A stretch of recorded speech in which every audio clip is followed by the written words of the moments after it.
The hospital smelled like metal and bleach. After 2 weeks recovering from a car accident that left me with 3 broken ribs and a fractured collarbone, I just wanted to go home, to the one place that still felt like mine, the cabin. It had been my mother's, nestled deep in the pines of northern Idaho, a small wooden retreat she built herself when I was still a teenager. After she passed, it became my sanctuary. I spent every summer there. I painted its walls. I planted the garden. I scattered her ashes at the base of the old cedar tree behind the porch. So when I limped through the door of the house I shared with my stepfather, Greg, I didn't expect to be met with betrayal. He was sitting in his recliner, beer in hand, TV blaring some hunting show. When he saw me walk in, bruised and pale, he didn't even get up. "Doctor said you're good to go?" he asked, like we were talking about the weather. I nodded and dropped my overnight bag by the stairs. "Yeah, just need time to heal." He took a sip and scratched his beard. "Well, good. Listen, I meant to tell you earlier, but you know, life happens." I turned slowly. "Tell me what?" He didn't even blink. "I sold the cabin." My heart stopped. "What? The cabin?" he repeated. "I needed the money. Medical bills, credit cards, some overdue stuff, you know how it is." I stared at him, certain I had misheard. "You sold my cabin?" He shrugged. "It was just sitting there. You weren't using it. And technically, your mom left it to both of us." "No," I said, voice rising. "She left it to me. I have the will." He smirked. "Wills can be contested. And I already closed the deal." I felt my knees wobble. I reached for the wall to steady myself. That place was my last tie to her, to everything she stood for. "You had no right," I whispered. He rolled his eyes. "Don't be dramatic. It's just a cabin. Just a cabin." I turned away before he could see the tears forming. I went upstairs, shut the door, and collapsed onto the bed. My body ached, but not from the injuries. The next morning, I dug through my mother's files. The original will was there, clear as day. Sole ownership to me. No shared rights. No ambiguity. He had lied. I knew Greg had always been careless with money. Gambling, mostly. And after Mom died, he spiraled deeper. But this was theft. And then something clicked. He hadn't just told me. He'd confessed. So I started recording everything. Every word, every excuse. Every time he bragged about getting a good deal or teaching me a lesson in property management. I played along. I acted like I was moving on. But every sentence went straight to the cloud. Because I wasn't going to let him get away with it. Not this time. The morning after Greg's confession, I woke up with my ribs aching, but my mind clear. I didn't just want the cabin back. I needed justice. Quiet, methodical justice. Greg had underestimated me. He thought I'd roll over like I always did. But what he didn't know was that I had nothing left to lose, and that made me dangerous. I started with my mother's file cabinet, the one he never touched. Buried under tax documents and old insurance papers, I found what I was looking for. The deed to the cabin, recorded 6 months before her death. It was in her handwriting, notarized, and it named me as the sole owner. Next, I went online and pulled the sale records. The property had been sold 2 weeks ago, just days after my accident. The buyer? A man named Carl Jennings, local real estate flipper. I knew the name. He'd tried to buy the cabin once before, right after Mom passed. I had refused, firmly. So why would he think the sale was legal now? I called Carl that afternoon. I kept my voice calm, friendly. "Hi, this is Anna Blakely, Mary's daughter. I heard you purchased the cabin recently?" He sounded surprised. "Yes, just finalized it." "Your stepdad said you weren't interested anymore? Did he show you the will?" "No, but he said he had power of attorney." I smiled, though he couldn't see it. That would have expired the day Mom passed. He had no legal right to sell anything, and I have the documents to prove it. Carl was quiet for a moment. "Well, that's a problem. For you and him," I said. "I suggest you put a hold on any renovation plans." That night, I uploaded all the recordings. Greg admitting the sale, bragging about the money, laughing at how dumb I was for not stopping him. I labeled each file, saved backup copies, and sent them to a lawyer my mother once worked with. I wasn't going to scream or beg. I was going to follow every legal thread until I had the noose in my hands. And Greg? He didn't suspect a thing. He still walked around the house like a king, left pizza boxes on the counter, tossed his laundry in the hallway, bragged on the phone to his buddies about his big win. But I listened, and I waited. A week later, I saw a letter addressed to him on the kitchen counter from a debt collection agency. The amount was staggering. No wonder he was desperate.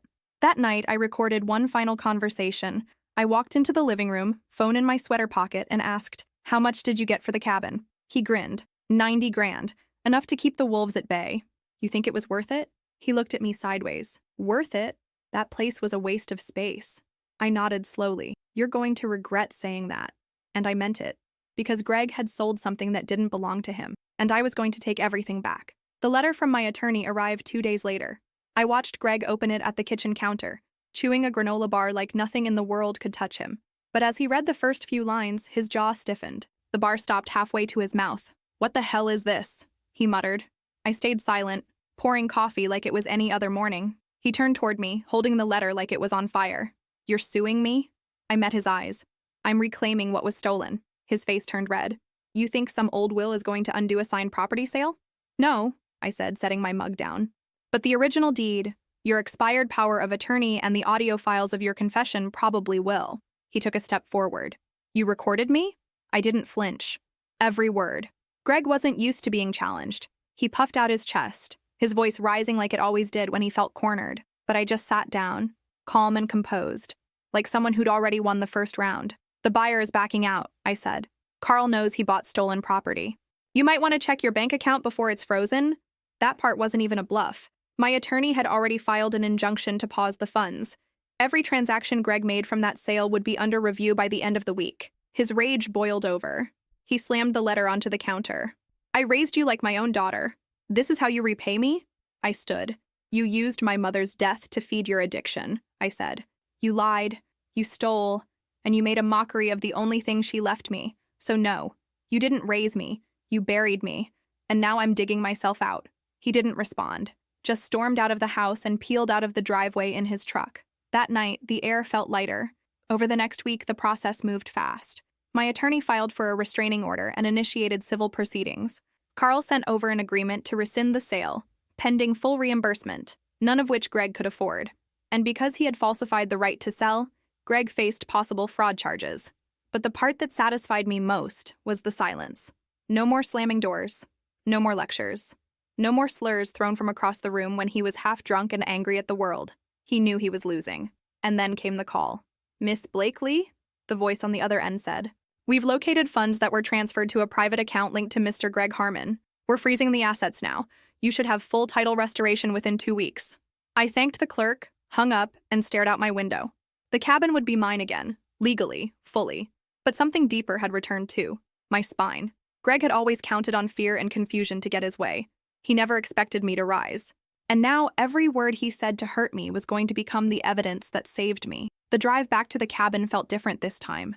6 hours of winding roads and pine-covered hills, and every mile peeled back the pain Greg had layered over my memories. When I finally turned off the main road and onto the gravel path leading to the property, my chest tightened, but not with dread, with release. There it was. The cabin sat exactly as I remembered it.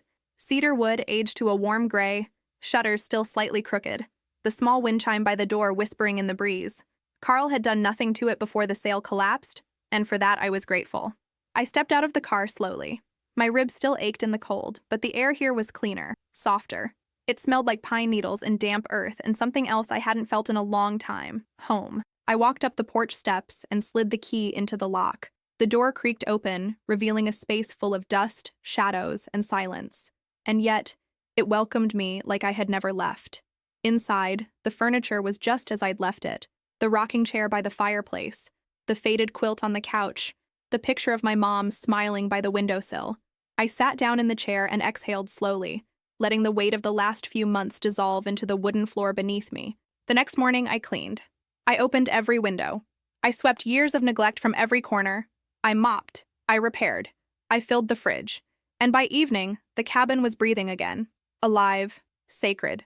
Outside, I visited the cedar tree behind the porch where I had scattered Mom's ashes. I knelt down, touched the moss-covered roots, and whispered, "I got it back, Mom." He didn't win. Back in town, Greg wasn't doing so well. Word had gotten around. Small towns don't keep secrets for long. Everyone knew he had forged papers, sold what wasn't his, and tried to cheat his own stepdaughter out of her inheritance. Local bars stopped serving him. Old friends stopped calling. His reputation crumbled faster than the lie he told. My attorney called to confirm the fraud case was moving forward. Greg would likely face both civil penalties and criminal charges. His accounts were frozen. The IRS had begun an audit.